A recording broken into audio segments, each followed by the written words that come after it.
Hey, yo, it's me, Pops Van Marmalade, and you're watching the Comics-Related Madness Network. Huh? So come get some. CromCon. CromCon.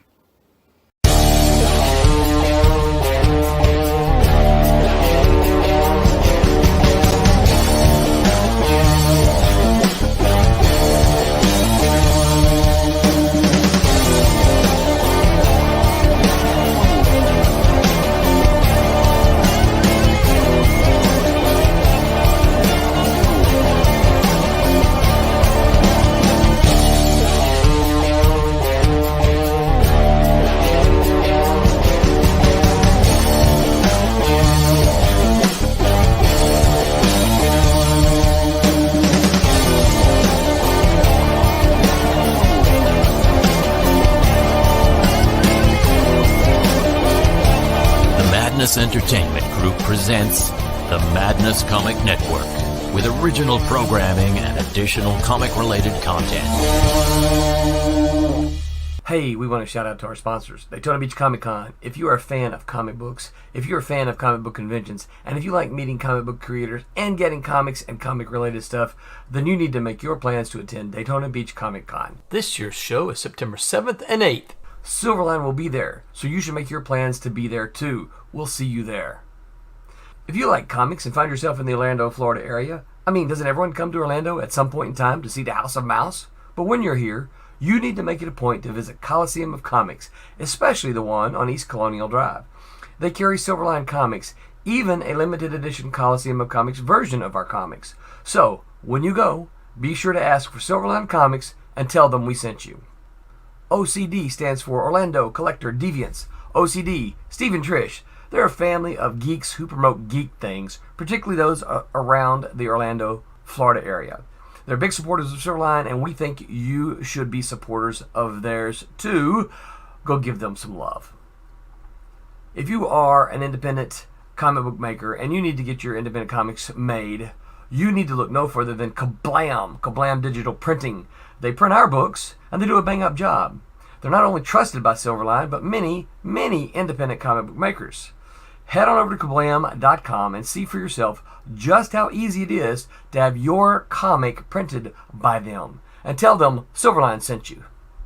Hi, this is Tim TK, host of That Silverline Show on Tuesday. Join us at 11 p.m. Eastern, 8 p.m. Pacific every Tuesday night as we discuss pop culture and the joys of making comics. Hi, I'm Barb Kilber, co-host of Silverline's Wednesday Wham. Join us each Wednesday nights as we discuss comics, literature, movies, and anything else that may catch our attention. I'm Roland Mann, and I host Silverline's Silver Sunday. Join me every Sunday at 8 p.m. Eastern as we make mine Silverline.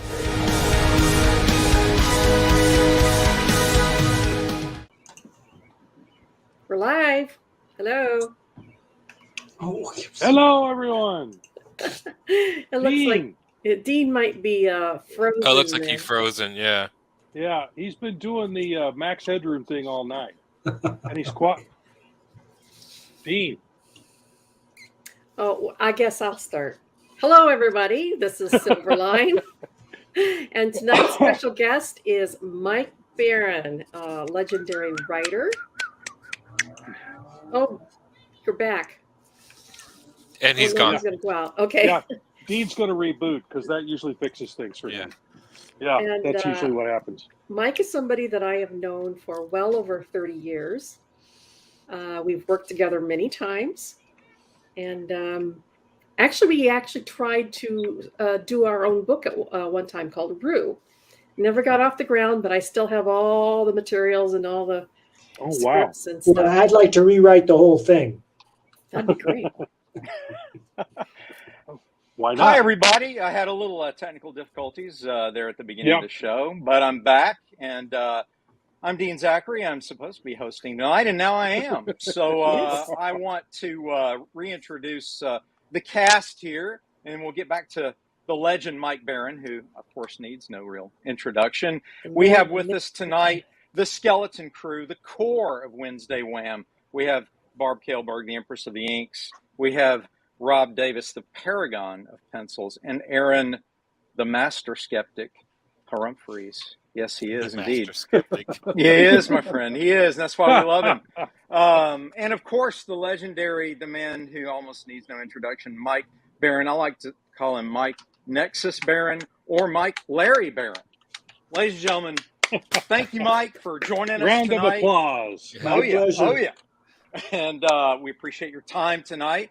I want to set the table and just let everyone know who's watching that we're going to talk to Mike about as much as we can get covered in the hour that he's with us. But I'd like to touch base on some things just in terms of what got him into comics, how he broke into the business, some of his early work, his inspirations, his advice for those aspiring to create and become comic book writers themselves, and comparing the industry a bit to the way it was then and the way it is now, and the pros and cons of that situation. So that being said, let's start by just getting an idea of, Mike, how'd you get into this crazy business? How'd you get into writing comic books? Tell us a little bit about that. Well, I always wanted to be a writer, and there's a long story about that. I wanted to write novels and comics. I always loved comics.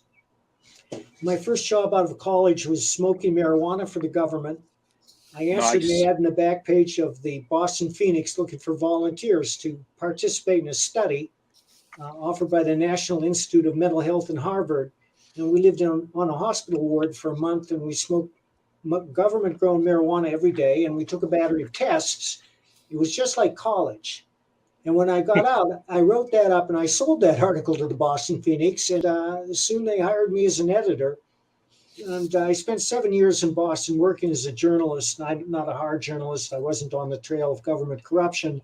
I was mostly a music editor for the Boston Phoenix, and it was my job to go out night after night and listen to musicians and interview them and write about the music, which I love. I'm still doing it. But I broke into comics when I moved back to Madison.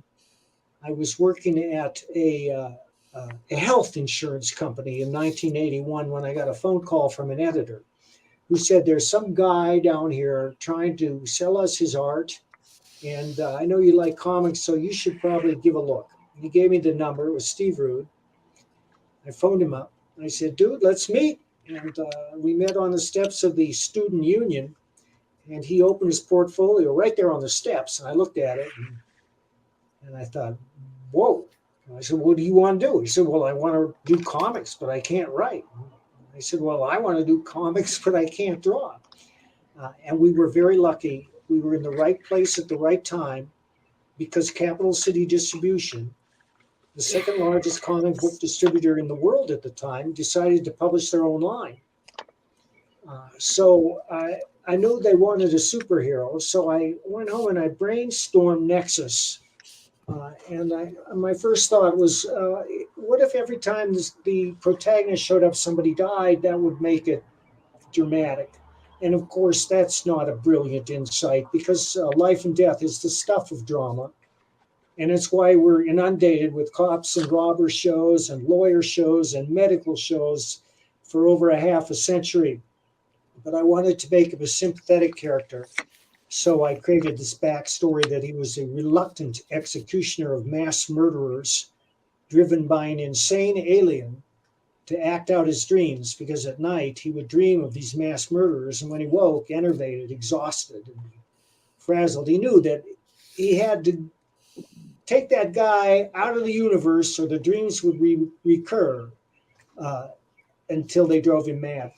And I wrote the first 12 pages by drawing them out by hand, which is how I wrote comic books for 25 years. And they asked me to what advice I would give to an aspiring comic book creator. And I would say, whether you're a writer or an artist, there's no better exercise than drawing the comic out by hand. And I mean, you just take a legal pad, you draw the big square page, and then you break it up into the panels, however many you need. You think about it beforehand. You don't do it arbitrarily. And then you start with the first panel.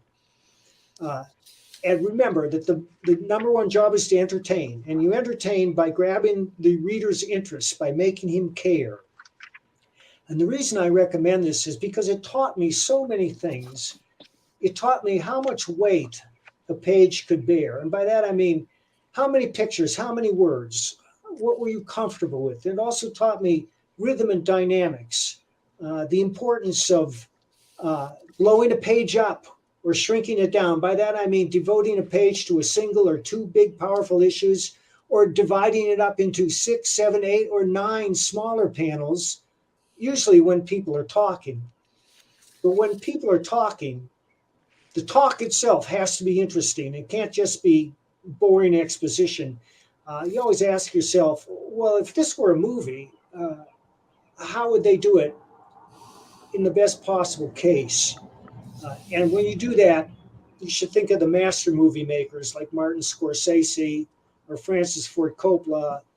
You think of their movies. You don't think of modern movies, because most modern movies aren't very good. And I'm not gonna point to any. I'd be happy to point to modern movies that are good, that do understand the importance of dialogue. But to go back to it, so if you're a writer and you think, well, I can't draw. Well, I can't draw, really. I tried to learn to draw myself. I tried to teach myself to draw for years with my own drawing board and all the anatomy books and life drawing classes. And I got up to the point where I could draw well enough that any artist or editor could see at a glance what I was doing on the page. And because of that, artists and editors loved the way I wrote comics. I no longer do that. I write full script now for a variety of reasons, not the least of which is when I sat hunched over a horizontal surface for all those years, it hurt my back.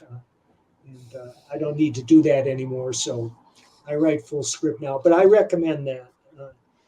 That's great advice. That's Yeah. great advice. You collaborate with, Steve Rude. When you guys created Nexus and when you collaborated there at the beginning, did you have an idea in your head?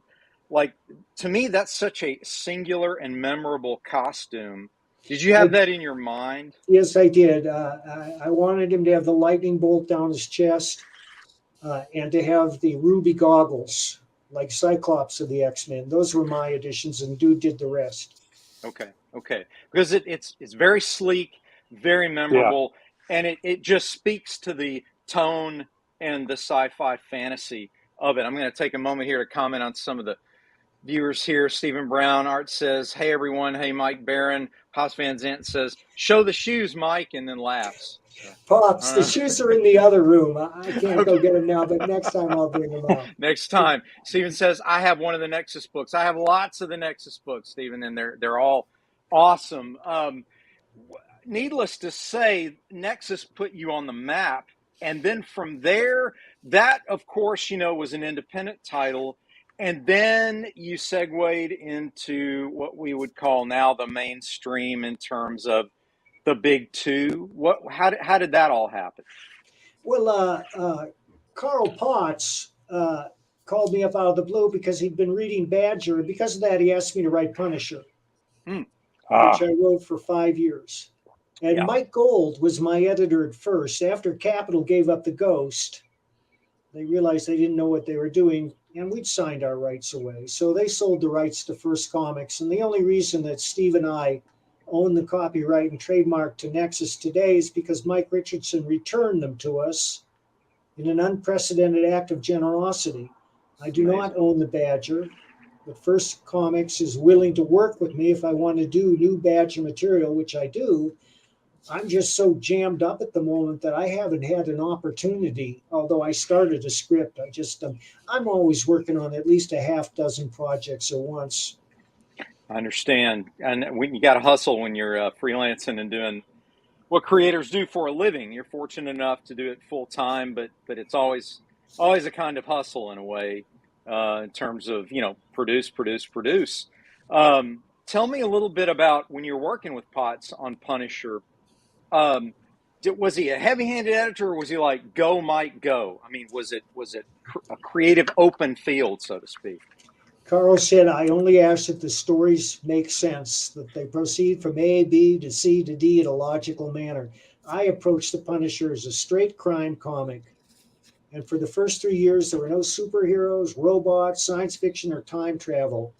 And it wasn't until Carl got kicked upstairs and I had a new editor who was a gimmick guy, that we started to bring in the X-Men and a few Ultra elements, which I hesitate to mention, but I will.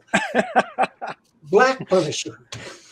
Oh, Y'all remember the okay. Black Punisher? That wasn't my idea. Actually, but I no, wrote but it. that's okay. I wrote it.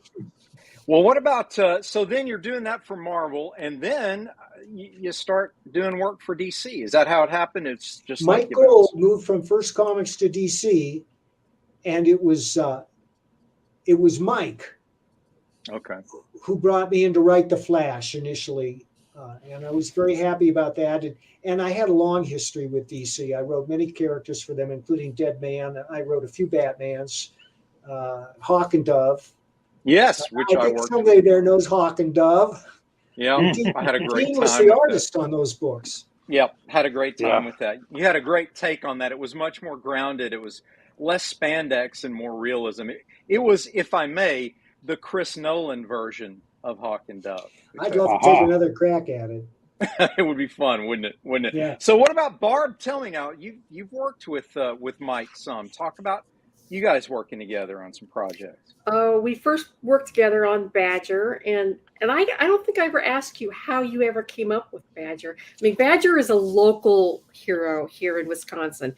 He's a Madison, Wisconsin, or right outside of Madison in Barneveld, local hero. So of course he's very popular in this state because he's the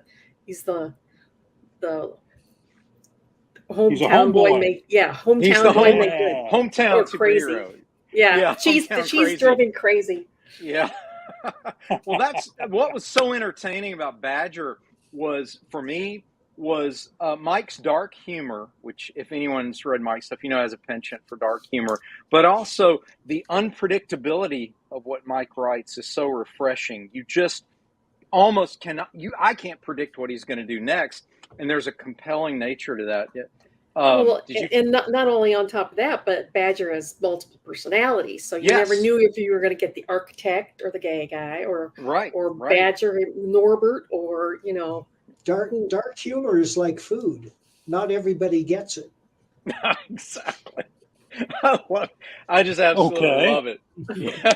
But what was nice though was that, in a way, I'm not going to claim that they're doing this, but I would claim perhaps some people over at Marvel were inspired by some of your work on Badger because, the latest version of Moon Knight has a few interesting little characteristics that remind me of Badger. Pops Van Zant says, there are layers to Mike's writing. If you don't read it 3 times, you missed something. Yes. I would agree to that. I believe a writer has to surprise himself in order to surprise the readers. So I'm constantly surprising myself. Well, so what inspired you? If a lot of us, I'll tell my quick little story. I was inspired by primarily Neil Adams and secondarily by Frazetta and other illustrators at the time. But then by earlier Brandywine illustrators and then later comic illustrators like Jim Lee and Mark Silvestri. But who inspired you as a writer, or was it a comic writer, a novel writer? Talk to us a little bit about your inspirations. Well, my 3 main literary illustrations are number 1, John D. McDonald, number 2, Carl Barks, and number 3, Philip Jose Farmer. And for anybody who wants to understand the modern comic or how to write a comic, study the work of Carl Barks. He was a master. Yes. There's not a wasted panel in any of his work. It's just brilliant. Okay. That drove you to tell, you said, I want to tell stories. I want to tell visually spectacular stories like these guys did. That's kind of in the case of John D. McDonald, it was his Travis McGee series, and because of that, I have my Biker series, and I'm not the only one. There are a lot of American writers who write modern noir crime novels that were inspired by John D. McDonald, and Biker is my tribute to Travis McGee. Of course, it couldn't be more different in tone or subject matter, except that they're both hard-boiled crime novels about tarnished knights who serve as a court of last resort for people who've been wronged and can't get redress anywhere else. Well, that's interesting. And I'd love your take on this. You're a little older than I am, but you grew up in a time where there were a lot of what they call men's paperback adventure novels. And when I was a kid, I don't know how you were about this, but when I was a teenager, 10 to 15, I wanted to be a 35-year-old, badass. I didn't want to be a teenager. I couldn't wait to grow up and be that guy, the guy on the cover of the adventure novel or Indiana Jones or whoever. And so if a comic was written for kids, if it was intentionally juvenilized, I took offense at that and wasn't even interested in that. I think a lot of people in my generation were that way, where I didn't care what teenagers were doing. I cared what the badass 35-year-old dudes were doing. Is that fair to say for you as well? Well, if you're going to write action fiction, men's adventure fiction, which is not to say it's not aimed at women too. I have a lot of women readers that love the books because a writer has to imagine every point of view. And this is so important. Don't let anybody put barriers up against what you can write. Should Shakespeare have been allowed to write Othello? Should Alexander Dumas have been allowed to write The Three Musketeers? These are absurd questions, and we have to recognize them for what they are. But if you have a limited imagination, then stick to what you know. They always say, write what you know. Well, that's true up until you get to a point where you know how to research and you know how to imagine every point of view. And I think that the most effective writers can imagine any point of view. And that's important. That's a good point. It's an excellent point. The fact that a good writer can write for anybody, about anybody. A lot of times I'll have conversations about this very subject, specifically talking about young adult fiction, and people say, I'll say, well, that was terrible. And the person will say, oh, well, Dean, that wasn't written for you. And I'll say, well, I'm sorry, but I think good fiction can appeal to everyone. That's right. And, I use the example primarily of J.K. Rowling, writing Harry Potter. I just was told, hey, these are really cool novels. They're well written. So I read them, and I was drawn into the world she created, even though I know nothing about British boarding schools or anything like that. Seductive narrative voice and a convincing universe that she builds. And every writer wants to cast as wide a net as possible, which doesn't mean that I'm writing for everybody in the world. I think also every writer writes to please themselves foremost, and I write the type of stuff I would like to read. Yeah, I like to quote Todd McFarlane a lot in when we talk about art. These guys are sick of hearing me say this, but I'll throw it out there again. I like to use the filter, does it look cool? Because when Todd was drawing Spawn, he wasn't calculating anything about Spawn. Would this be real? The cape, the chains, the skulls, the this, the that. No. Did it look cool? Yes. Is the fantasy he was writing, is that appropriate to the look of the character? Yes. And it worked, and it's still going. So I like to apply that rule of if it looks cool, draw it within the tone and limitations and context of the story, obviously. But exaggeration can work quite well, and it does for Todd. I mean, Todd's story, he talks about that. It's like, well, I wasn't the best artist, but I was probably the most tenacious at trying to get work. When you were out there, hustling for work, let's say it's the mid-90s, and you're busy, you're doing stuff, right? How was it different then in terms of, creators getting work and keeping a regular gig versus what you have to do now? Talk to us about that, because you were saying earlier, you're very busy. I am now. Now, and you were probably really, really busy in the mid-90s as well. So You weren't as busy. Okay, No, I tell fell us out about. the ass end of the industry. I didn't know how to manage a career. I'm a different person now. I look back and I see all the mistakes I made. I'm not blaming anyone. It just Sure. happened. But there was a period of 10 years there where I had to take any job I could get, including janitorial and unloading automobile bumpers. I had a wife who was sick, and she had huge medical bills. And so, and I couldn't get any writing work. People wouldn't answer my letters or queries or anything. So I did what I had. And what happens now in the past couple of years is a big surprise to me, in that my career seems to have taken off all over again. Cyclical. It started back when I finally started selling novels. I don't make a lot of money off the novels, but I'm very proud of them. And it's important for me to get them out there, and I'm building a devoted readership. But in comics, I started to get a few jobs here and there, but things really didn't happen until I cooked up Florida Man. It's a series of novels I wrote for Wolfpack Publishing. They're the funniest books you'll ever read. I guarantee you can spit up milk through your nose. And when I originally conceived it as a comic book series, and I wrote 5 very detailed issues. And when I was done, I realized I had no prospect to publish these, but I had a very detailed outline for a novel.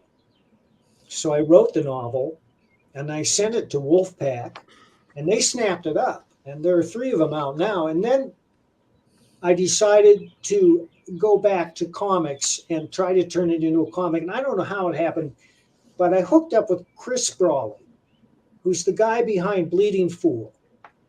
And Chris is a genius at marketing and also a videographer. If you look at the videos he did for Florida Man and for Thin Blue Line, they are the best videos that any crowdfunded comic has ever seen. And I can't wait to see what he's got coming up for Bronze Star, which is the next issue we're going to launch, which is a weird Western I'm doing with Pat Broderick. And anybody who's seen the art on my Facebook pages has been blown away. It's the best work of Pat's career. He's stunning. Oh, that's fantastic. I'm looking forward to that. Give us a little pitch, Mike, of the subject. Well, it's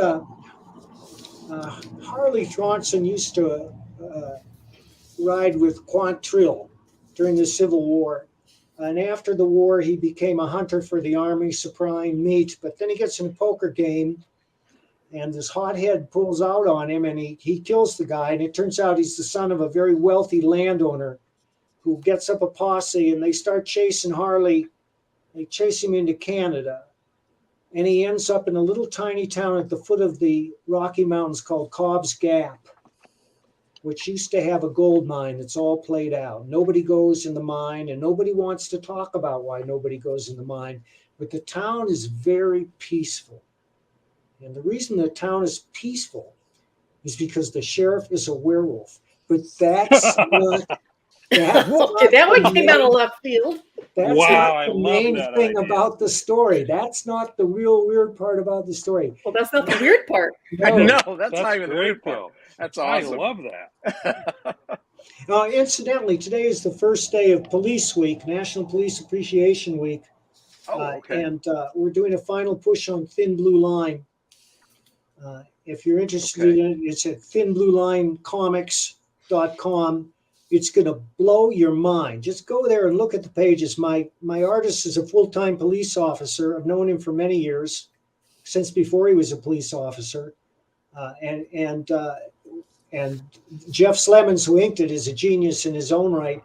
We're very proud of this book, and I guarantee you that it's the most gripping story you're going to read all year, and you're going to read it over and over again.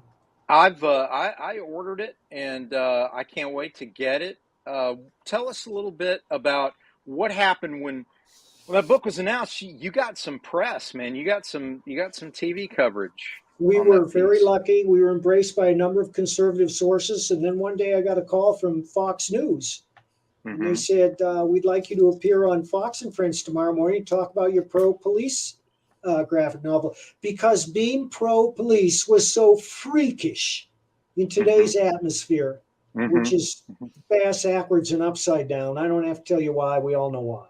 Right. So I appeared on Fox and Friends, and from then on, it took off, and we're very gratified with the results. And we hope to duplicate those on other books going forward, because Bronze Star is about a peace officer as well. Well, Except that's interesting. Did it lift all boats? Did the press for Thin Blue Line then get people to buy the other material that was out there? Did you see a bump in interest in your other material as well? Oh no! The thing about Florida Man, that was a hard sell because it's neither fish nor fowl. We all know what people like. They like skin tights, superheroes, horror, romance, science fiction, time travel, monsters. So a pure humor book, no matter how funny, is what's this? Yeah. But once you start reading, you're hooked. I mean, You've also written a book about a dog too, right? I do write. I wrote a book called Disco about a boy who adopts a mongrel pup and trains it to be world disc dog champion. I'm very proud of it. It's a wonderful book. It's currently without a publisher. And, I have no problem selling my horror or science fiction or thrillers, but nobody wants the lone dog book because they're all interested in series. And that's it. It's just done in one. And I have a handful of copies yet, but we are looking for a publisher, and I will get that thing probably sooner or later. It's just too good not to. I mean, if you're interested, go to Amazon and look up Disco by Mike Barron. Okay. Check it out for yourself. Read the reviews. Okay. I will. Now, a little bit about animals. I remember Badger, the character was about, not only could he speak to animals, but he rescued animals. Am I remembering that correctly? Absolutely. Absolutely. And that's a very popular theme these days. I've been hit with 3 comics recently about animal adventures. One is The Calico Cat. Another is a project being pitched to me that they would like me to write. And I forget the third, but it's a popular theme. And as well, it should be. Well, you're a doggy daddy to at least 2 dogs. Yeah, 3 dogs. We got 3 dogs here. I'm surprised they're not bothering me right now. It's probably because they're well fed. And they've been to the park twice today. Maybe you wore them out. So, all right. So tell us a little bit about what avenues you use for promotion these days. Back in the day, it felt like it was more of a gatekeeper system. And, you had your networking and you met the right people or what have you, and then they called you back and it was your editor and you made friends, and maybe he gave you more work, maybe he didn't. Usually they went to somebody else or whatever, depending on sales. But nowadays, it goes without saying that we have an international marketplace via the internet and so on. I mean, does it feel to you like, this is a wide open space now? I mean, you can connect with whoever, whenever, yes, however. It does. Because as you know, there are 2 worlds of comics. There's the corporate world of the big 2 and all the lesser publishers. And for the most part, they're completely intolerant of anybody who's not woke. There's a whole bunch of us who've been blacklisted. And then there's the other world of crowdfunding. Right. And there's Comicsgate. Now, there are elements of Comicsgate which I'm not crazy about, but none of those elements have anything to do with the Comicsgate Kings, which is the core group of Comicsgate, who are all respected artists. Ethan Van Sciver, Graham Nolan, Art Thiebaert. Who else? I have to go look. There are quite a few names. But there's a lot of these independents popping up. You have I don't know if you're familiar with Allegiant out of locally here out of Arkansas, Little Rock. Mitch and Betty Breitweiser. I wrote the Saints for him. It's coming out now. There you go. Yeah, I'm very encouraged by Mitch. He's got a wonderful line. The comics are superior in every way. Writing and art, they're just superior in every way. And I urge you to pick them up. They're being distributed in Walmart right now. But really? His distributor shafted him, and he's looking for a new distribution. He may have one now, for all I know. But Mitch is determined to continue. And they've got some wonderful titles. Bass Reeves, with Red art by Rooster. David Williams. Yeah. Well, Oh, it's it's good stuff. Silverline. We're here. We are convinced that the independent comics are the way of the future. Well, I am That too. the big corporate entities are going to fail eventually because they can't seem to They're get out of their circling own. the drain now. Nobody wants to buy their books. It's just unbelievable how they keep trying to shove this crap down people's throat. We don't want it. Yeah, I just People- emailed my comics guy and told him to take one of my titles off my list because it's just unreadable. Yep. Same here. I go to the store and it's all independent stuff. And it's fun to just talk about that instead because again, nothing's calculated. It's all just out there. It's the Wild West and I love it. Now what we're going to try to do. Incidentally, Florida Man has been picked up by American Mythology. It's in this month's previews, and it'll be Okay. in the stores in June. And we've turned it into 3 copies. And I urge you to check it out. Ask your store to order it.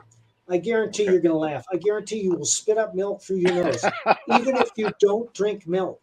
Even if you don't do it, give us a little a short tag on Florida Man. Set it up for us. Now, Gary Duba is just a good-natured redneck living down by the swamp with his girl Crystal. He likes to get high, he likes to get drunk, he likes to have fun. He's been in and out of trouble with the law his whole life, non-payment of child support, drunk and disorderly, stuff like that. But he'd give you the shirt off his back. In many ways, he's the most admirable character in the book. Now, one day he gets a phone call from Crystal's mom. Says, Gary, Crystal's in jail for getting drunk at the Waffle Hut, getting naked at the Waffle Hut and licking the manager. So Gary has to raise the $500 needed for bail. So he sets out to sell his prized Barry Bonds rookie card, but things get out of hand. There are alligators, there's road rage, there's drug dealers, there's everything you can imagine. A lot of these stories are ripped right out from the Florida Man stories. Because the reason I wrote the book is I always say I don't choose my stories choose me. And every time I went online, there was another Florida Man story. And if you want to see him, hang on a second. Anne's coming home. I'm just going to turn this off while the garage door shuts. No sweat. Okay. It does seem like Florida has some very colorful characters in it. So. And there's a site called floridaman.com if you want to check them out. And there are thousands and thousands of stories now. And I took inspiration from a number of them. One of them is police discover couple living in Walmart attic for 2 years cooking meth. Living the high life. They'd hold up a big flat screen TV and they were getting all the channels. And that's in the 3rd Florida Man novel. Oh my God. That's great. There's also, Gary has a lot of trouble with invasive species. And in snakes, spiders. But especially the Burmese python. Oh, Yeah. It's not native to Florida, but is now so pervasive that once a year they have the python hunt. It's a week-long hunt sponsored by the state. With This prizes is real for these stuff. pythons. Real stuff. Yeah, and that's coming up in the 2nd Florida Man graphic novel. When I was a teenager, a family moved to Florida for a short time, and it was right around the time that Jaws came out, Mike. And so, what do you know? The summer Jaws comes out. What do they have in the panhandle of Pensacola, Florida? They have a shark rodeo. And boy, you want to talk about a competition for who can bring in the biggest, nastiest, scariest looking shark. And you'd walk up and down the pier every weekend and they'd be strung up by their tails and they'd have their mouth propped open with a piece of wood. And you'd have people selling the boiled jaws of the teeth, tiger sharks and black tip sharks and hammerheads and this. It was fantastic. I wouldn't trade that. I was just the right age for all of that. I must have been, I was 12. And I tell you what, I loved it. Went out on a boat, got sick as a dog, loved it. Absolutely loved it. Had the best time. But yeah, You threw up over the side, and that drew the sharks. absolutely. There you go. Chum We the caught water. one. We Chum caught the one. water. So tell me, have you spent time down there at all to sort of get the atmosphere? Okay. Yeah, he's on mute. He's coming back soon. I know he I've been to is. Florida many times. Yeah. Been to the So you know, Everglades. oh yeah. So you've done the whole fan boat through the glades and all that. No, I never have, but if I get another chance, I certainly will do that. Oh, that'd be fantastic. There's a show called Swamp People. I don't know if Yeah. you've seen it. It actually takes place, I think, in Louisiana, but every show's the same. Yeah, there's a big bull gator up in Hall's Landing. Yeah. We got to go get that some bitch. So, and they head off, and then they show the gator grabbing the chicken off the tree, and then they reel the gator in, and then they show shoot him, and they show the person with the rifle sighting, but they never show you shooting the gator between the eyes because there's a restriction against that apparently. So they always have the stock shot. They have bang and water splashes, and then they haul the gator into the boat. And I think there are 5 or 6 seasons, but every episode is exactly like that. You know what you just described are so many of the shows now that are on Travel Channel that would be great inspiration for some of your stories. I mean, they've got monster hunters and swamp hunters, Watch them. Ice road ghost truckers. hunters, and oh, it's just great. Oh, it's There's one in Texas about feral hogs. Oh, yes. Essentially swamp people with hogs. Yeah, we got some bad feral hogs over in the South 40. There's actually a documentary here in Wisconsin on the Beast of Bray Road.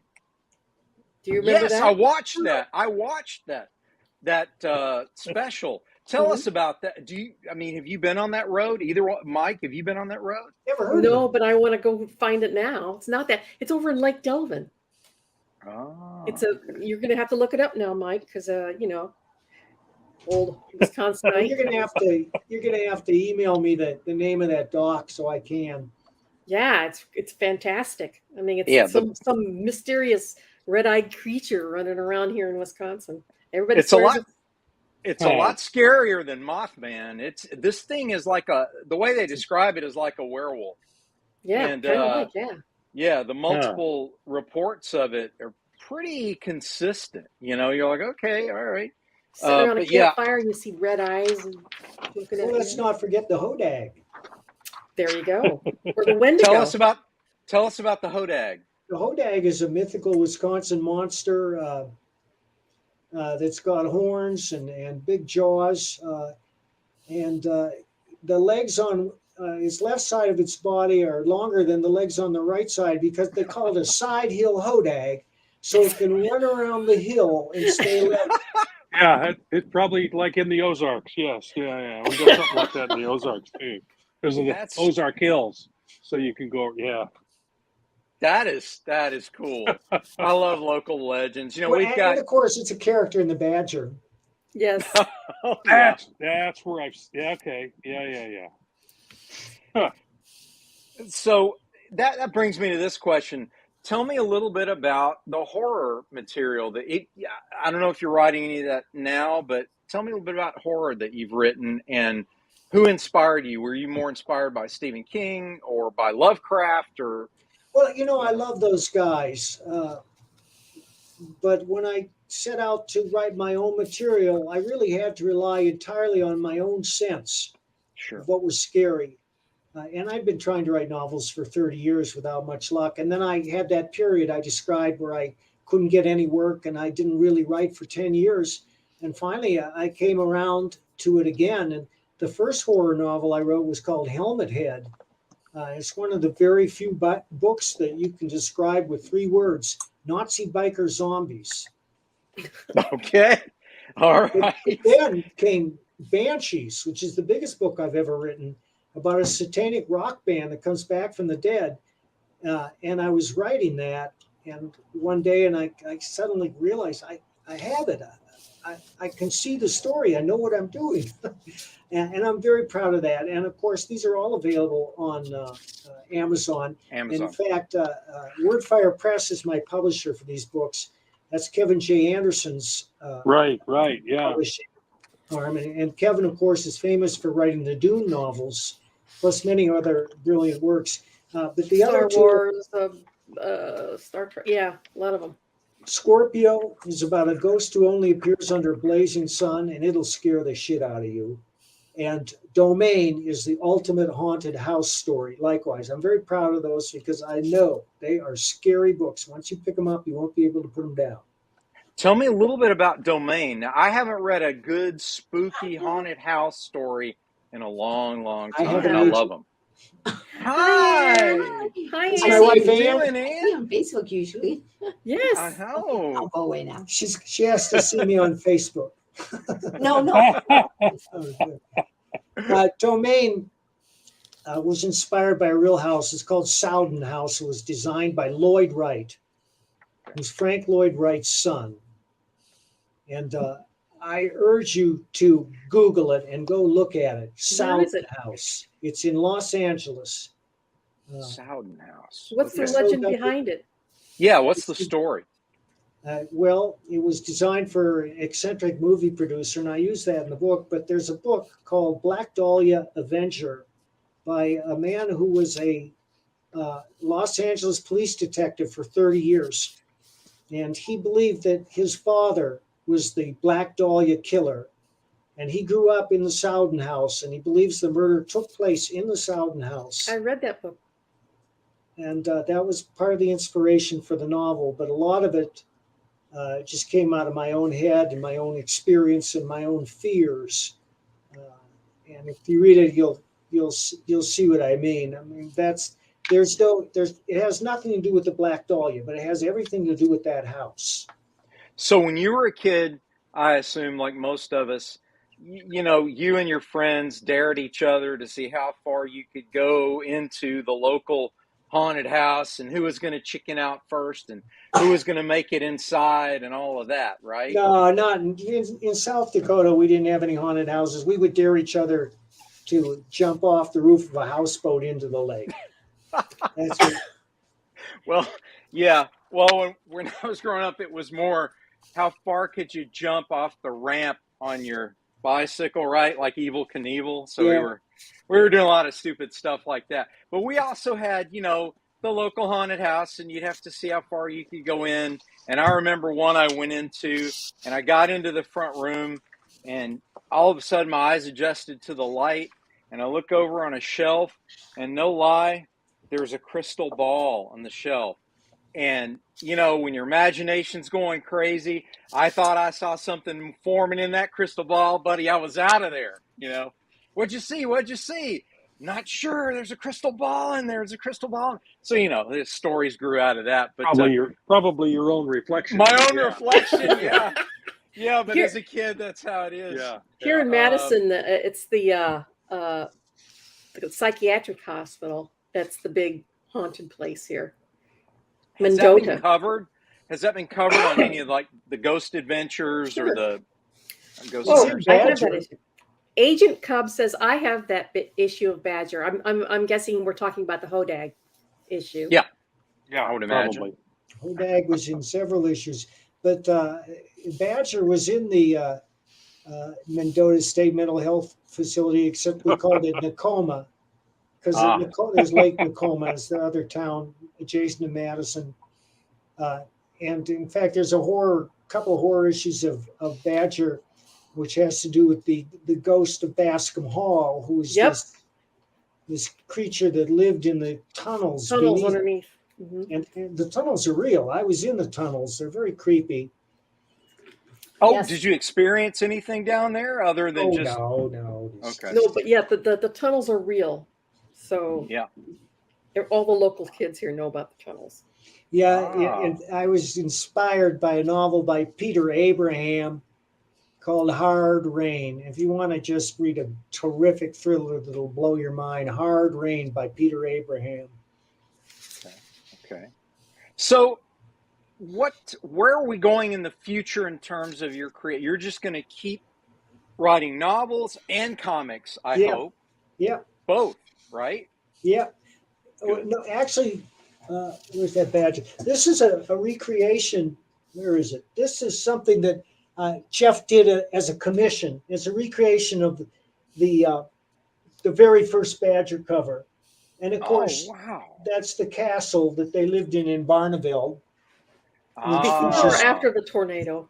Before and after the tornado.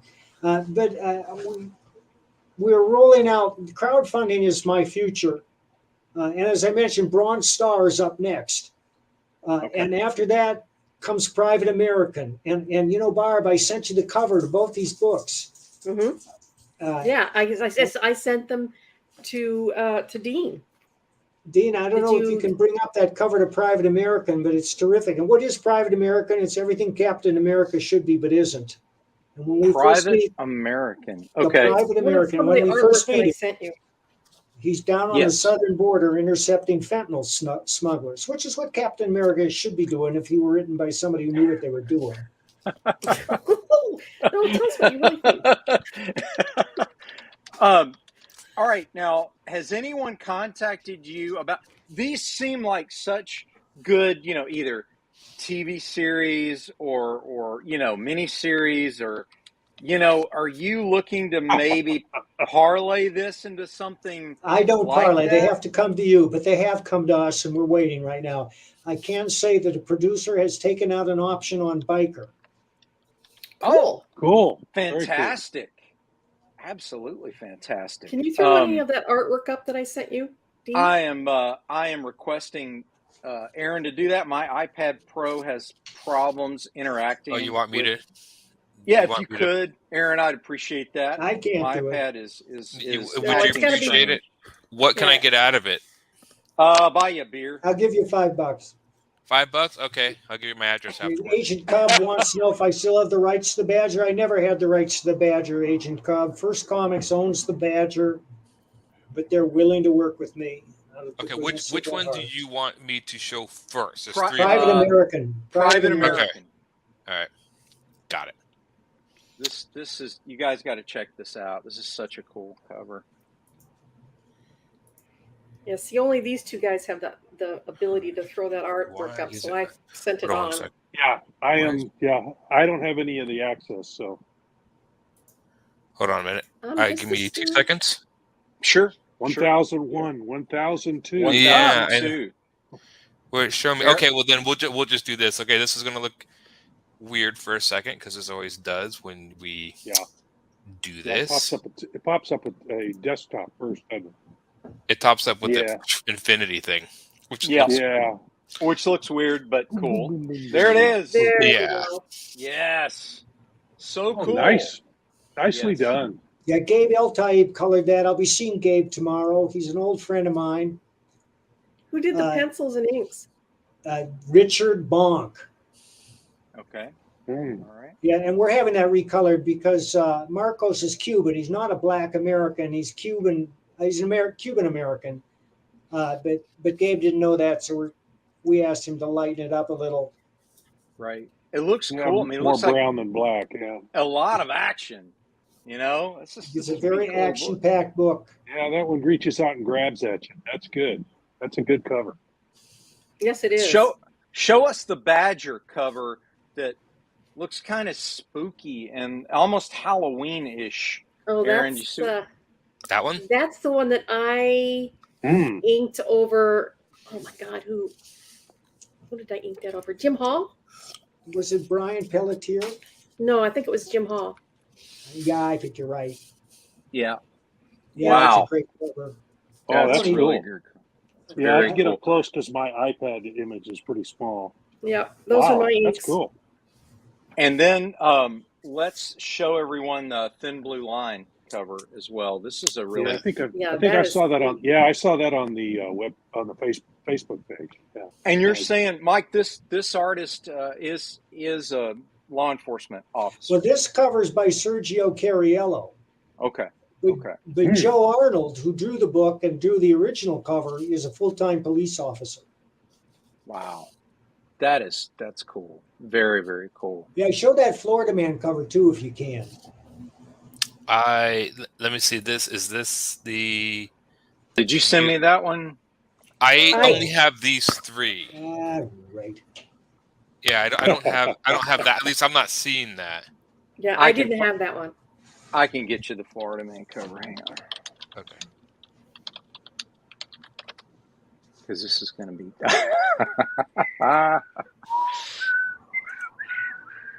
Oh yeah, I can shoot it over to Barb, and she can shoot it to you. Oh, it won't take a second here.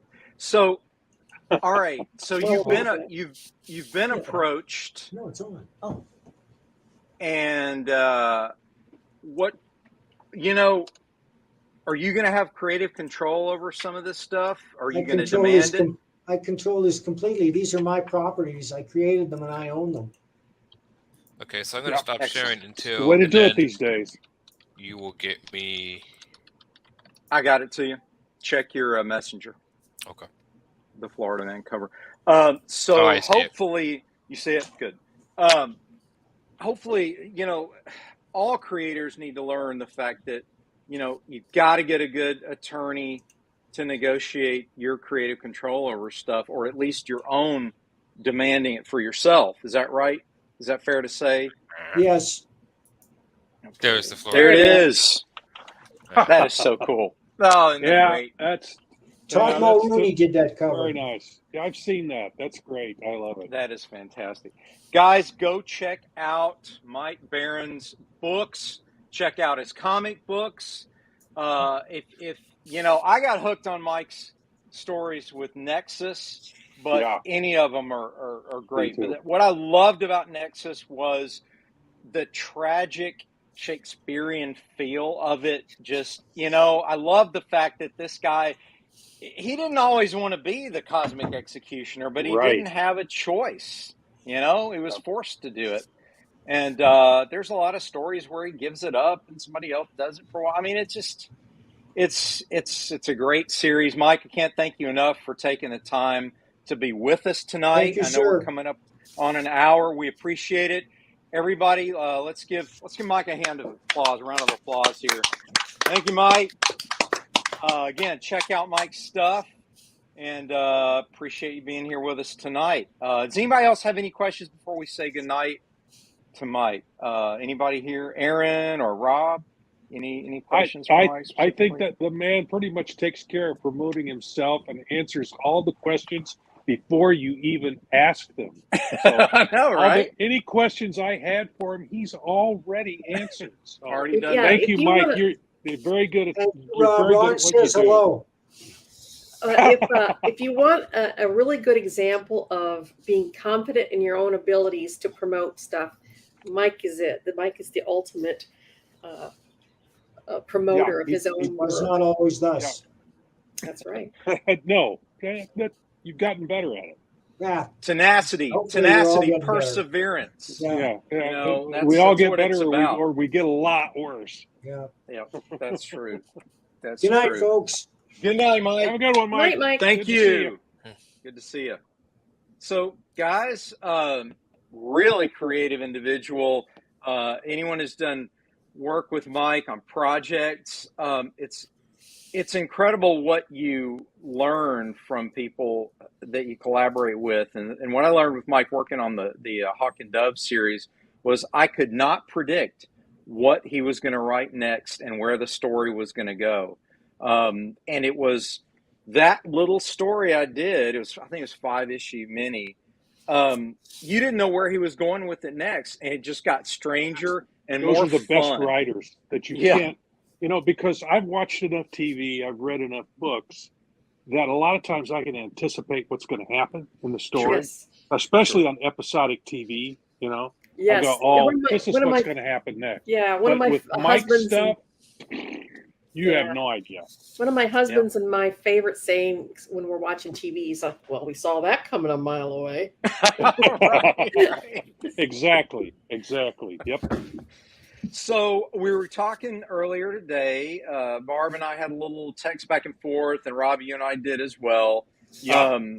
Let's see if if you feel comfortable, Rob, maybe doing a show where we watch you draw. Would you be cool with that if we set it up for a possible future broadcast? The only trouble I have with it is since I work, on my desktop here or on my drawing board, I have to set up my iPad to kind of look over my shoulder. I'll have to play with that and see if I can get it to work that way. Do you have one of the bendable things? I don't. What I have is I have a tripod with a clamp on the top of it that will hold my iPad. Now I can move that thing. I'll even show you here. It'll go like that. Oh yeah, straight down. Yeah. So I could do something, but it's getting it so that I don't knock it over as I'm working. So I'll have to play with it. I'll have to play with it some and see if I can get it to work. It would be fun because what I've noticed as we've been doing the broadcast is that specifically you, Rob, and Aaron are great at being able to work and interact. And that's quite a talent. I always had a tough time at cons, sketching and talking. Oh, I was either doing one or the other. It certainly didn't always result in my best work because I wanted to stay engaged with the fans, but then produce a decent sketch at the same time. And that's something that's not always easy to do. I've been doing it so long at conventions that it's just become kind of second nature now. I can crank out a sketch and talk to people as they come now. Now if they've got questions about other stuff on the table, I have to stop what I'm doing. Sure. And, get into that. But if I'm sketching something, they just want to chat for a little bit. It's cool. I think it would be really fascinating for viewers to see how you interpret a script page and lay it out. Look at what the writer says and how you interpret that and what the end product is. Yeah, we've actually Ron Fortier and I actually put together a book with artist Gary Kato of Hawaii, who has collaborated quite a bit with Ron on a character called Mr. Jigsaw.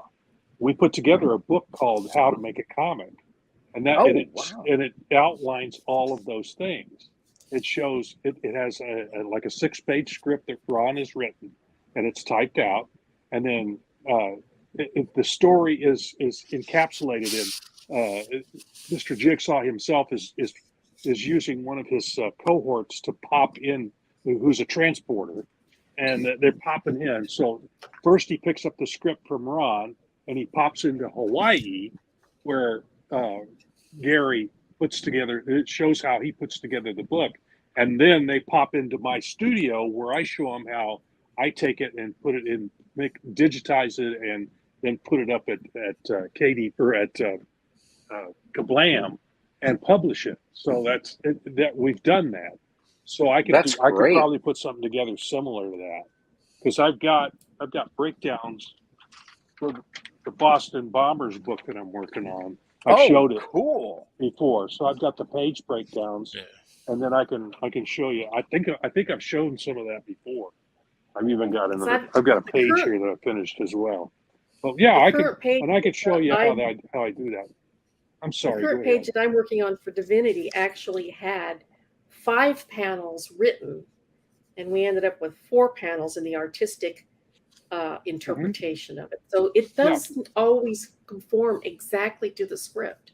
The art and it probably shouldn't always, because a writer can try to think visually, but sometimes the artist can come up with some twist on that, where you either add a panel or you subtract one, or I've actually gone where I've said, we've got to add a whole other page. Hey, Brent. Hey, Brent.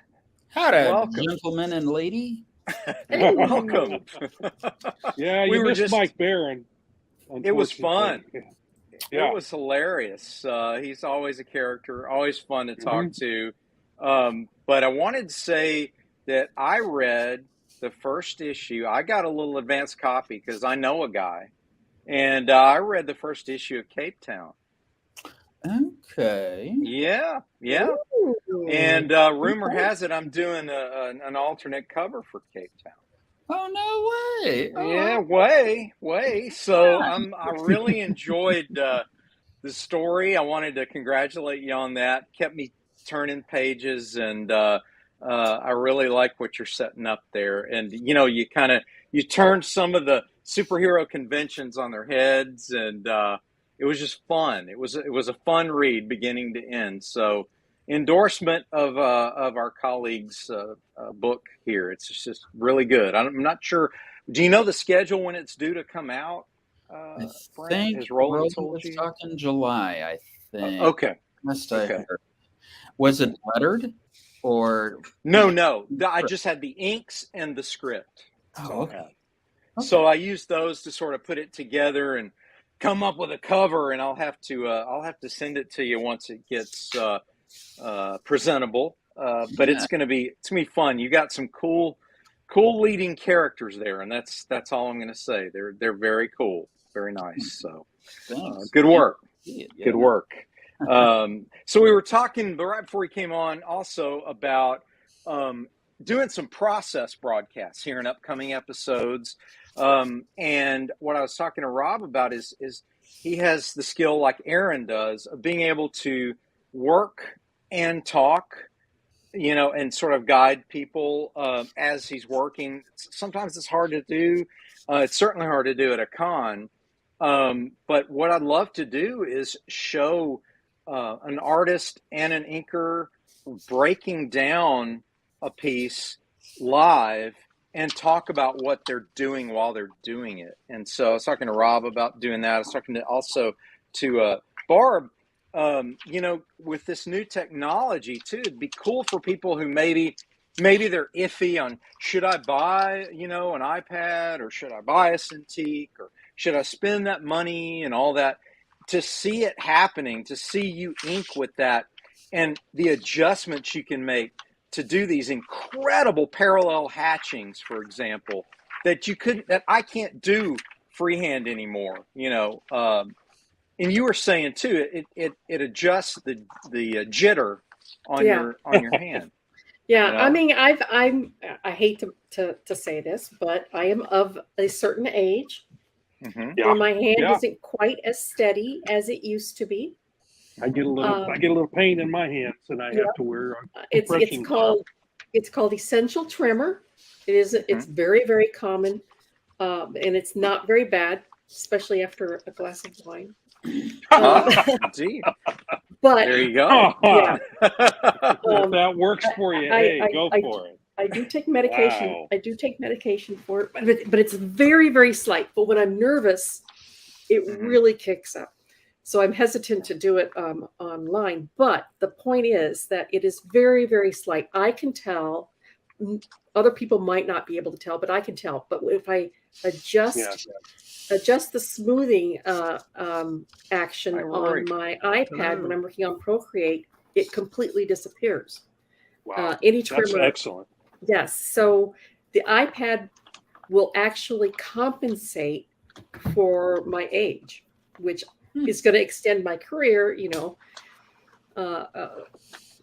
vastly longer. And I'm also teaching myself to color, which doesn't require quite the exactitude as inking does. So I am trying to keep myself in the game until the last possible breath. Well, we hope you that's keep cool. going, and that's what we want to see. I want to see, even you can set your iPad Pro to time lapse. Yes, I'm gonna play with that and see what I can do. See what you can do, and then you can guide us through as we watch the time-lapse video unfold. That might be cool as well. Welcome, Wizard of Wordplay, Rory Boyle. Better late than never. Hope I didn't miss much. No, well, you missed a good interview with Mike. Yeah. He had to go after the first hour, but we talked a little bit after about we're going to explore some more process videos in upcoming broadcasts. I like it. Looking over the shoulder of Rob and also of Barb as they do their work, just to show some people, how we solve problems. You could show me and Scott working and just our Word document when we're typing, you see letters appear and then backspace a lot. Yeah. and then Backspace pipe not? over. Well, I was going to ask you guys as writers, because we have both you and Brent here tonight. How would you feel about, going through a page live of maybe a project you're working on or something you've already solved, and talk to folks on video about, well, originally this sequence was written this way, but what we decided was to change it to this because. I mean, would you guys be willing to, literally, drill down on a single page and explain to us how you problem solved on some things? Yeah, I would definitely be into that. That'd be fun. Okay. Yeah. So is that I don't know doable, if Brent? it'd be for everyone else, but it'd be fun for me. So. Oh, good. Good. Yeah. Maybe a Cape Town page, Well, Brent could just keep writing, and I'll be like, wrong. Yeah, that's stupid. Do it again. There's what I was looking You're for. a terrible writer. Oh, wait a minute. Oh, that's Where's your editor? Who's your editor? So who's your daddy? Yeah. Who's your dad? I'd love to get into that more because I think, I love giving this show a sense of variety where we do the fun stuff, we do interviews, we do fluff shows like, special event shows, but then we also get back to basics and creation. Aaron, are you working on something you can share with us just so we can kind of see, because you're always like the obsoletes. Let me see. Can we see a page maybe and just kind of like show us? I can show you. Cool. That's issue 2, so I'm just going through. Awesome. So, that's what I'm working on now. Very cool. Very cool. I always admire people who can be on a show and still get stuff done. I'm more singular minded. I'm doing my thing. I'm doing this thing, and then I'll go over here and I'll do this thing. That's one thing I can't show is that I will sometimes jump from the drawing board over to the computer to play around with. So we'll just be doing one aspect of it, which is the physical part. What I'd love to see in your case, Rob, is because you've done penciling for so long and you're so good at it. I'd love to see, you're known for Star Trek, for example. It might be cool if you're working on a Star Trek commission, or better yet, a Silverline character. Which I was while we were talking to Mike. Okay. I was actually working on one. Show off a little bit. Let's see what. Okay. What you got done. Let me see if I can get the reference. Here's what I finished today. Okay. Oh, cool. Oh, wow. Ooh. That is sweet. Nice. Well, and there's, I can show you if I've got it here. I've still got it. Yeah. Let me pull it out here. I've also got, let me push this out of the way so you can maybe see a little better. I've also got Kirk and Spock. Yeah. And this guy that's commissioned these wants me to do the whole crew. Wow. So I went online, and of course I looked up pictures of all these folks. And here's the one I finished today. Here's what I. Oh wow! That is almost surrealism. Photorealism there. Well, no, that's just on Photoshop. I took pieces from photos. That head is from that. The body's from one thing, and the head is from something else. So I go in and I put stuff together like that, and then I put it on a light box, and I've got a portable light box here. Oh yeah, those are great. I have one too. Yeah, these are excellent. And you put them on here. You put it. I don't know how well this will come through, but we'll see. Oh yeah. I can set it really bright. Okay. And then I put this on here, and then a piece of Bristol board on top of that. And then I go in and I pick out the parts that are going to make it look. I try to use as few lines as possible to indicate what the character looks like. And so, can you see that? I don't know if you can or not. Yeah. Yes. Yes. Okay. Yeah. I See can see that you can. Yeah, you can see that. But Very and that's cool. how I do it. And then I come back in after I've penciled it, and I use that photo to detail it. Okay. Now, when So you I'll do a have it. likeness, it's interesting that you say as few lines as possible. So what you're doing is Right. you're being reductive, and you're using the Yes. most essential lines to cue the visual recognition of the character, right? So it's Exactly. less is more. Less is more in that It case. definitely, especially with females, with women, because Okay. the more lines you put on a woman's face, it ages her. Yes. Makes her Yes. look. It's most people don't realize this, but we artists realize that especially after we've done it a few times. You draw a woman and you put in all these lines, and you go, she looks 90 years old, and she's 20. Because you put all these lines in. So Sure. it's a matter of knowing what to leave out. That's the trick. And That is the that whole trick that I just showed you right there, I learned that in college in an illustration course, where and in that case we used what was called a Lucy machine. I don't know if those even still exist anymore now that we have computers, but it's essentially you would find an image in a magazine or a photo that you had, and you put it inside this machine, and it would project it, enlarge it, or shrink it to the back of a piece of glass, and then you would set a piece of acetate on top of that glass and trace and leave and learn what to leave in and what to take out. What's going to work the best to do the likeness properly and make it really look like the person. And I tried to. Yeah. Okay. Go ahead. I was going to ask you, sorry, as we advanced in terms of color technology, it's interesting to watch how people's drawing styles have adapted, because when I started drawing comics, hatching was the thing, because the colors were flat, and the way we established volume and light and shadow was through hatching.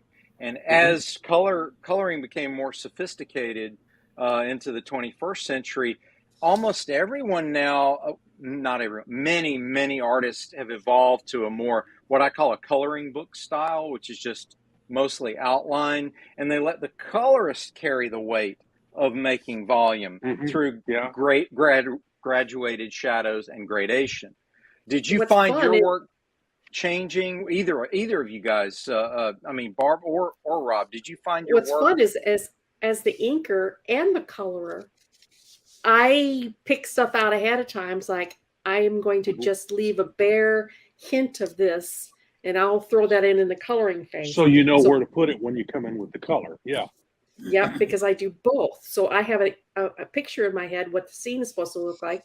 I'll ink the really important stuff. And for instance, there's backgrounds right now that Alex is trying to speed up, and so he's penciling the figures tight and just kind of indicating the background. There you go. Yeah. It's right now it's all trees and stuff, and I'll throw all that in coloring. There you go. I'm not inking it at all because I want it to fade into the background, so I don't want those sharp. So no black lines around it. So no lines around it at all. That does make it fade into the background. Yeah. Right. Because I learned early on that the thicker line that you put around something, that brings that object closer into the viewer. So everything in the foreground has a thicker line than everything as it recedes into the background. So taking a line out completely puts it way back there. So being the inker and the colorist has been kind of fun. Yeah, I can see that. Yeah, and the book that I've done a color book myself where I was the penciler, inker, letterer, and colorist. And oh wow! So yeah, that Route 66 book that I did one-stop shop. One story with Ron Porter, a Tales of Route 66 story that he came up with, and I did everything except write the story. And that was interesting to learn that. And I don't do that real feathery, airbrushy type stuff. I do planes of color. I don't. That stuff doesn't excite me. Doing all the airbrushy stuff. I don't think it's necessary to give form to the characters. It's useful, but that's not the kind of coloring that I do. And I appreciate the other stuff, but I like just knocking it out because people are going to read this fairly quickly anyway. So I just knock the colors in. But I admire somebody who could come in and do all that really detailed stuff where they start with the flats and then they come in and they're essentially layering the colors in. Mine That's kind of incredible. looks airbrushy, but if you look close, there's only 3 colors on each thing. There's the mid-tone and then the highlights and the lowlights. Okay, so you're not too far from what I do. I just blend it a little. Yeah, I do. It's a soft edge, but it's almost a hard edge. Yeah, I don't use more than 3 colors on anything. Yeah, that's essentially what I did too. I didn't try to go Light, for dark, that, and medium. a lot of stuff, and then maybe a white highlight to bring out certain things. Yeah. What about you, Aaron? What about you? Do you?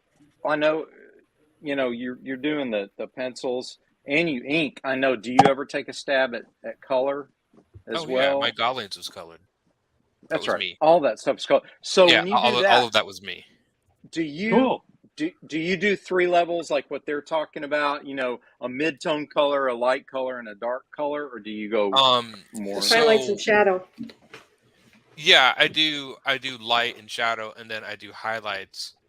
But I just you can color Goblins. I did not because I let the cross hatching. I thought it was sometimes a little redundant to shadow everything, but the cross hatching is also doing the same. So I would shadow very specific things in there and let the flat colors play. Because I was adding a texture over the top of it with the old page. The old page was actually put at 50% over the top of my page to add another texture. So you can see the old page, like the stains and stuff through it. So there was a specific look I was going for. When I do my full-fledged colored stuff, I do my shadows on multiply. I usually do a dark blue or a dark red or a dark brown. And then I play with the opacity on the shadows. And then I do light, either a blue, yellow, light on overlay. And then you just add highlights. And then you just color the shadows in. So, yeah, and then I just go from there. And then whatever other visual effects I do. Do you guys ever play with filters in Photoshop, like spotlight, things like that? Yeah, but you do it very subtly. Okay. Yeah. Okay. Is it in Photoshop or Fresco? Yeah. Yeah. There's any program in particular? Because I know Adobe has the whole suite. It has was Illustrator, Fresco. I've been trying to dabble with those two. Photoshop. I don't know what these guys use, but I use Procreate, and I use a clipping mask to turn your black lines into a color. Yeah. So you can color hold. You do a color hold with a clipping mask. Yeah. And I love the neon brushes. I love. It's easy. You just put a layer above the inks and make it a clipping mask, and then just choose your color over your lines. And it stays within the contained area. You just color over the ink lines that you want to turn into a different color. That's it. That's so cool. Okay. I'll have to. That's your color. That's very, very look cool. into that. I have to look into that. I would tell you, Procreate is one of the coolest programs in terms of stylus directly on a drawing pad to emulate traditional media. I haven't found anything better. No lag time and no. Oh no. And I love the neon brush because you can put the neon brush underneath the layer that you're working on. Say if you want to put an aura around something. In this case, I'm thinking about the special effects I did for the artwork that I did for the next one of the upcoming podcasts, and I wanted to have a glow.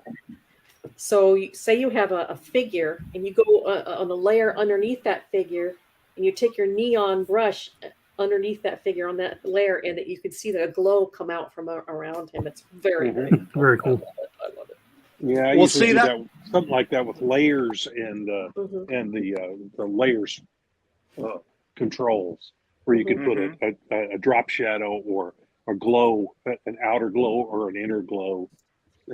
So I usually do that with in Photoshop that way. In Photoshop.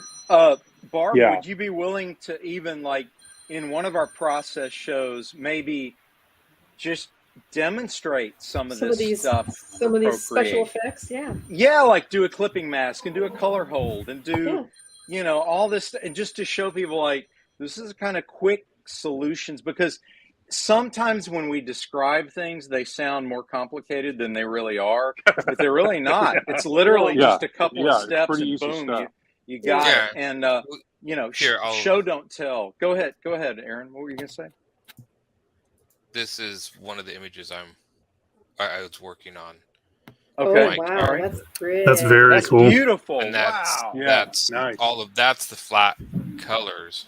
That's the line work. Oh, that's and beautiful, I man. put the block. I was going to. You can do a rock texture. You just you can find rocks, textures of stone, and put them over the top. I didn't. I think I forgot to. Oh well, whatever. This is the background. All of that. That's the folder. But they're just, this is on multiply 30. This would be like taking, I don't know if you can see it. A few shadows of multiply, but that's just adding the shadows in. And then the shadows of the main character. Oh, that is so cool. Very cool. Wow, that totally changes it. Now the light is very subtle.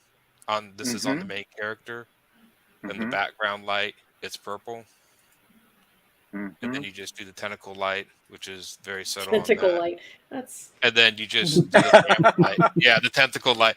This is a lamp light, and all that. Something I didn't think I'd hear in a sentence. Yeah, I know. Right? They get a light like that to shine, so it looks like it's actually illuminating. You just do a brush, and then that's just like a brush stroke. These are the highlights, just white highlights on there. And then that's my name. And then this is a gradient. I added a little gradient on the side to darken it. And that's it. Sometimes I will do, to tie everything together, you can actually, if you want, I'll just do this for fun. Let's say I want a dark purple. You can just make another layer and just take the whole thing and just drop it in so it's completely purple. And then you just you could probably put on multiply and tone it down to about 11%, and that's going to start to tie it all together. Sure. Like that. So you can do stuff like that. I've done that before, but that's really it. It's just shadows, light, and then highlights, and that's shadows, light, highlights, and overlays. Yeah, that's how I do it. So yeah. Very nice. See, you got a preview of upcoming process shows, right? And that's gonna be. And writers, don't be disappointed because we can like watch you guys argue about no, that's an adjective, that's not an adverb. It's a gerund, not a gerantive. Perfect. Well, you guys simple. Especially you and your writing partner can talk about what kind of things you bounce off of each other, what themes you're trying to deal with. That's mostly just Scott telling me, no, that's stupid. Okay. Here's a really cool exercise. Scott, Here's a really cool exercise for writers is that you have a round robin where you start, you have the basic premise of a story, and then everybody has to come up with a sentence. And then you just keep adding around, going around and around, and you'll build your story sentence by sentence. Everybody gets, so writer one, you start it with one sentence. And then writer two, you add the next sentence. And come up with a story by the end of the podcast. That would be cool too. That could be very interesting. Yeah, especially listening to you and Scott go, "No, don't be stupid. That's ridiculous." Here, I'll show you one. And I'll show you other We're only halfway through this bourbon. Yeah. So this is talking about filters, and I talk about this is pencil work. This is the making of my Galleons page. This is an old page. These are old pages I actually got from a book that was actually destroyed. I scanned them in. These are the base colors. And I do very minor highlights on, like, I think those are the highlights. I mean, they're very subtle. But my friend said that the colors are too bright, so I knocked all the colors down 25% saturation. That's why I got it to look old. And then you want to keep adding it, and so you add another old page over the top, and it adds that. So now it looks like it's aged somewhat. Yes. Beautiful. And then so yeah. you do that, and you want to knock down the saturation by 25%. You can do it even further. I mean, let's just play around with this. So you can Photoshop is a wonderful tool. Yeah. Yes, it is. It's I can't crazy understand the it. things. Yeah, Hey, I do. hey, But you can take it down. I to know like a lot black of and stuff, white. but I just barely scratched the surface. Yeah. Hey, What it can do. you just Zack Snyder'd your godlings, man. You You can turn took it it black down and there. white. Wow, With that, that's awesome. you can turn it like that. Marvel, Lightness, dark. Marvel Yeah. movie, and wow, awesome. Yeah, you can Very do all cool. of that. And so literally, because that's the base color, once you add that over, and you're going to only have it highlight. And then, of course, you want to add the other page. I've just been messing with the opacity of negative 25. Get that back to 0. And there's my page again. Yeah. And so they print a little darker, but that's it. Yeah. And if you look closely at like the grass here, you see that texture. That texture wasn't there before. Oh, so cool. the page is adding that texture through it. And then you add the other page over the top, and it accentuates that texture even more. Yeah. So that's my idea. I want the page to be textured. So I'm faking the texture in there. Right. I do that with a brush or stipple.